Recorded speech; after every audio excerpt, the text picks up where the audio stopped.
perlu sekali kita menanamkan kasih sayang di anak-anak kita, saudara kita, keluarga kita, di rumah kita. Nabi sangat penuh kasih dengan anak kecil, sampai dikatakan kalau Nabi SAW kalau melewati anak kecil, beliau bersalam kepada anak kecil. Kata Sayyidina Anas bin Malik, anak kecil dianggap oleh Nabi. Kadang-kadang kita sombong kalau sudah menjadi orang besar, besar model apa saja pokoknya, apakah seorang pengusaha besar atau ustadz besar.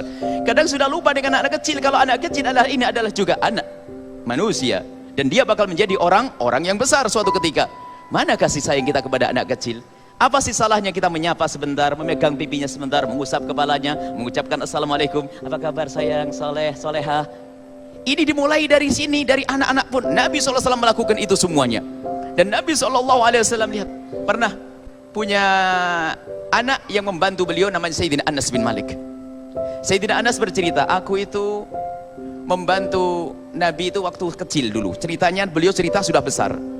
Ya karena saya anak kecil, waktu saya bersama Nabi SAW, lagi bersama beliau, saya ngelihat anak kecil lagi bermain.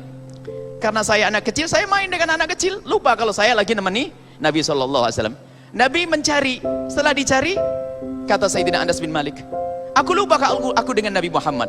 Tiba-tiba di saat aku bermain dengan anak-anak, tiba-tiba ada orang yang menyekap mataku. Setelah ada orang menyekap mataku, aku sadar kalau ini adalah Rasulullah SAW. Kemudian ditanya Anas, bagaimana kau tahu kalau ini Rasulullah? Aku mengetahui kalau itu Nabi Muhammad dengan dua ciri. Yang pertama adalah lembut tangannya dan harum wanginya.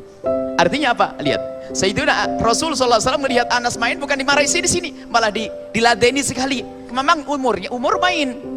Ini dengan anak kecil pun Nabi seperti itu. Ayo kita latih kita dengan anak-anak kita, membiasakan dengan lemah lembut, maka menjadi anak lembut suatu ketika. Apa sih salahnya menyapa, mencium, memeluk, memegang kepalanya dan sebagainya. Baik anak kita atau anaknya orang lain, ini adalah rahmatnya Nabi SAW. Dan ini pendidikan cinta untuk anak-anak. Dari sinilah nanti kita bisa membawa anak kita ke bawah kemuliaan. Kalau kita mengajak ke masjid, tidak hanya ayo ke masjid, oh tidak, akan tapi dengan sentuhan kasih sayang. Ada satu anak mungkin yang sifatnya keras dan sebagainya, tidak lepas daripada kurang kasih sayang. Biasanya semacam itu. Kapan kita memeluk anak kita? Kapan kita mencium anak kita? Nabi SAW mencium anak kecil, mencium Sayyidina Hasan, memeluk Sayyidina Hasan, bahkan mencium bibir Sayyidina Hasan, anak kecil. Ini contoh saja kasih sayang Nabi kepada anak kecil. Kita pun tidak pernah melakukan yang demikian. Kalau bukan anaknya tidak pernah dipeluk, anaknya orang biarin saja begitu. Mana kasih sayang kita? Ini pendidikan, ini adalah pendidikan juga. Kedepannya anak ini akan mudah menurut kepada apa yang kita inginkan. Dari kebaikan-kebaikan yang akan kita ajarkan kepada mereka. Membawa ke musola, mengajarkan sholat, mengajarkan ilmu yang lain adalah dengan kasih sayang, dengan cinta. Inilah pendidikan yang diajarkan Nabi SAW.